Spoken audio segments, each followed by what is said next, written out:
సావుకారు గారు భోజనానికి అయ్యా, ఆకలి అవుతుందయ్యా, ఏమైనా ఇచ్చిపోయింది అయ్యా, ఏమైనా ఇయ్యండి అయ్యా. సుబ్బయ్య, సుబ్బయ్య అయ్యా, ఇంకెన్నాళ్ళు తిప్పుకుంటారా మీ ఇంటి చుట్టూ? ఎప్పుడు కడతారా నా అప్పు? ఊరికి భూతం పట్టిందయ్యా. అది వదిలితే గాని మాకు పనులు దొరకవు, మీకు అప్పులు తీర్చలేమయ్యా. అవునయ్యా, మా సుబ్బుడు చెప్పింది 100% నిజం. ఆ భూతం వదిలితే గాని మాకు పనులు దొరికేలా లేవు. ఇచ్చినా కొడుకులా కనిపిస్తున్నాను మీ కంటికి? ఊరికి భూతం పట్టడం ఏంటి? అది వదిలితే గానీ మీకు పనులు దొరకపోవడం ఏంటి? భూతం కథలు చెప్పి నా అప్పెక్కూడదేమో చూస్తున్నారా?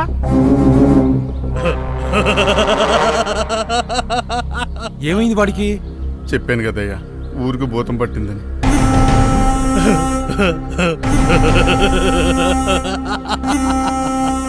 ఈసారి వచ్చేసరి నా అప్పు కట్టకపోయారు.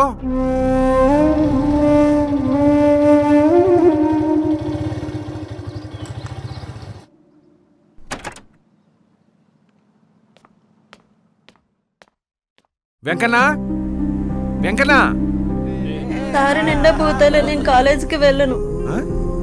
ఆ భూతాలు పోయే వరకు వెళ్ళను వెళ్ళను వెళ్ళను. ఈ భూతం వల్ల నా డబ్బు ముదిరిపోయిందిరా, కాపాడండిరా, కాపాడండిరా. చూడండి, ఈ భూతాన్ని వదిలించుకున్నంత కాలం మన జీవితాలు ఇలాగే ఉంటాయి. మనమంతా ఒక్క మాట మీద నుండి పోరాడితేనే ఆ భూతాన్ని వదిలించుకోగలం. సహకరిస్తారా? ఎవరు మాట మార్చకూడదు. అందరిది ఒకటే మాట, మనందరిది ఒకటే మాట, మనందరిది ఒకటే మాట. రే సుబ్బయ్య వస్తారా? ఏం కంగారు పడాల్సిన అవసరం లేదురా. ఈసారి ఆ భూతం వదలటం ఖాయం. అన్నా ఏమైందన్నా? మనకు పట్టిన భూతం వదిలిపోయిందిరా, మనకు పట్టిన భూతం వదిలిపోయింది. ఇక మన జీవితాలు బాగుంటాయి, మనం అందరం బాగుంటాం, మనందరి కష్టాలు తీరినట్టే, మనం ఆనందంగా గడపచ్చు.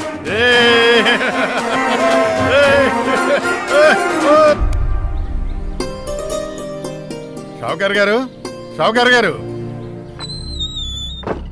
భయపడాల్సిందేం లేదయ్యా. భూతం వదిలిపోయింది, మీ అప్పు తీర్చడానికి వచ్చాం. అవునవును విన్నాను. మళ్ళీ మీరంతా పనులకు వెళుతున్నారంట కదా? అవునయ్యా, ఆ భూతం వదిలిపోయిన తర్వాత ఇసుక ఫ్రీగా దొరుకుతుంది. మా భవన నిర్మాణ కార్మికులకి చేతి నిండా పని దొరుకుతుంది.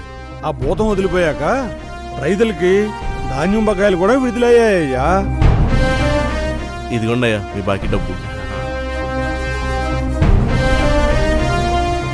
ఆ భూతం పట్టిన అబ్బాయి కదా వాడు?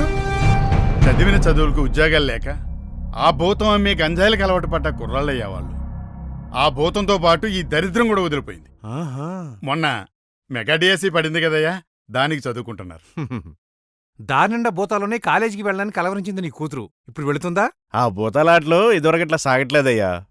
ఏ కీలుగా కీలు ఇరిసేసి దాన్ని తెరవేశారు. మహిళల భద్రతకి ఇప్పుడు ఏ సమస్య లేదయ్యా. మరి మీ అమ్మ? ఆ భూతం వల్ల చాలా మంది అర్హులు పింఛన్ కోల్పోయారయ్యా. కానీ ఇప్పుడు అర్హులందరికీ 4000 పింఛన్ వస్తుంది. మా అమ్మకి తన జబ్బు తానే నయం చేయించుకునే శక్తి వచ్చిందయ్యా ఇప్పుడు.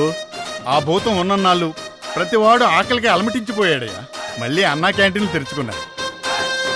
ఆ పరిస్థితి పూర్తిగా మారిపోయింది. ఎంతకీ అంత భయంకరమైన భూతాన్ని తరిమేసి మీ జీవితాన్ని బాగు చేసింది ఎవర్రా?